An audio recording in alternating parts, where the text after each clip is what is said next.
सोना क्यों न खरीदें? पीएम मोदी के 7 सुझाव। आज की वीडियो में हम जानेंगे कि प्रधानमंत्री नरेंद्र मोदी ने भारतीयों को सोना न खरीदने की सलाह क्यों दी और इसके पीछे क्या आर्थिक कारण है। साथ ही 7 ऐसे महत्वपूर्ण क्षेत्रों पर ध्यान देंगे जिन पर उनका जोर है। नमस्कार और स्वागत है आपका हमारे चैनल पर। भारत में सोना केवल एक धातु नहीं बल्कि आस्था, संस्कृति और निवेश का प्रतीक है। लेकिन जब देश के प्रधानमंत्री ने इसे न खरीदने की सलाह दी तो इसके गहरे मायने समझना जरूरी है। इस वीडियो का मुख्य उद्देश्य प्रधानमंत्री मोदी के सोना न खरीदें बयान का निष्पक्ष विश्लेषण करना है। हम देखेंगे कि इस सलाह से आम आदमी को क्या लाभ हो सकता है और ये देश की अर्थव्यवस्था को कैसे बदल सकता है। भारत में सोना खरीदना एक सदियों पुरानी पारंपरिक आदत है।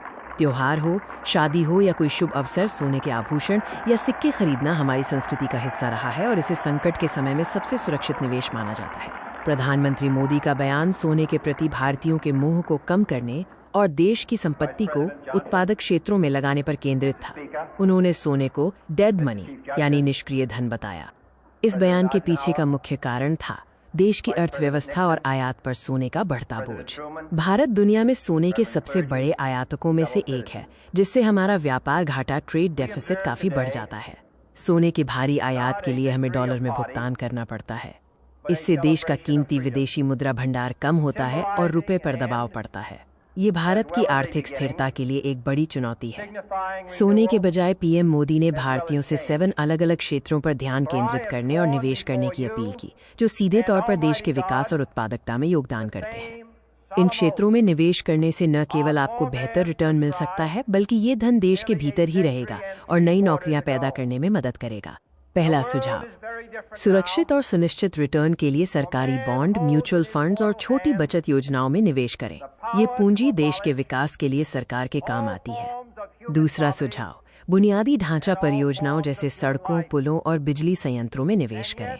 यह सीधे तौर पर देश की कनेक्टिविटी और आर्थिक क्षमता को बढ़ाता है। तीसरा सुझाव, मेक इन इंडिया के तहत बने उत्पादों को खरीदें और बढ़ावा दें। इससे स्थानीय उद्योगों को बल मिलता है और रोजगार के अवसर बढ़ते हैं।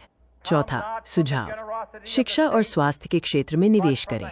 ये मानव पूंजी के विकास के लिए सबसे महत्वपूर्ण है और एक मजबूत राष्ट्र की नींव रखता है। पांचवा सुझाव, डिजिटल लेन देन अपनाएं और वित्तीय समावेशन को बढ़ावा दें। इससे अर्थव्यवस्था में पारदर्शिता आती है और नकदी पर निर्भरता कम होती है। छठा सुझाव, नए व्यवसायों और स्टार्टअप्स में निवेश करके उन्हें समर्थन दें। ये नए उद्यम भविष्य के विकास के इंजन हैं और नवाचार को बढ़ावा देते हैं। पीएम मोदी के इस आह्वान का असर भी दिखा। कई रिपोर्ट्स के अनुसार उनके बयान के बाद भारत में सोने की मांग में लगभग 40% तक की भारी गिरावट दर्ज की गई, जो एक बड़ा बदलाव था। ये गिरावट दर्शाती है कि आम भारतीय नागरिक भी अब पारंपरिक सोने के निवेश से हटकर अन्य वित्तीय उत्पादों की ओर रुख कर रहे हैं, जो अर्थव्यवस्था के लिए एक सकारात्मक संकेत है।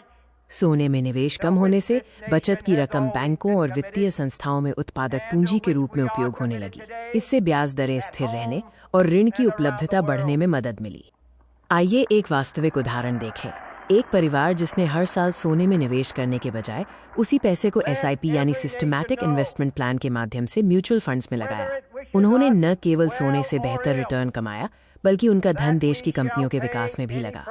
संक्षेप में पीएम मोदी का संदेश स्पष्ट है। सोने में निष्क्रिय निवेश करने के बजाय देश के भविष्य को मजबूत करने वाले उत्पादक क्षेत्रों में निवेश करें। ये राष्ट्र निर्माण में हर नागरिक का योगदान है। ये 7 चीजें, वित्तीय निवेश, बुनियादी ढांचा, मेक इन इंडिया, उत्पाद, शिक्षा, स्वास्थ्य, डिजिटल लेन देन और स्टार्टअप्स माइनस भारतीय अर्थव्यवस्था के लिए सोने के आयात से कहीं ज्यादा महत्वपूर्ण है। हम आपसे अपील करते हैं कि समझदारी से निवेश करें और देश के विकास में एक सक्रिय भागीदार बने। आपकी छोटी बचत भी देश की आर्थिक प्रगति में बड़ा बदलाव ला सकती है। अगर आपको ये जानकारी अच्छी लगी तो वीडियो को लाइक करें और चैनल को सब्सक्राइब करें। धन्यवाद।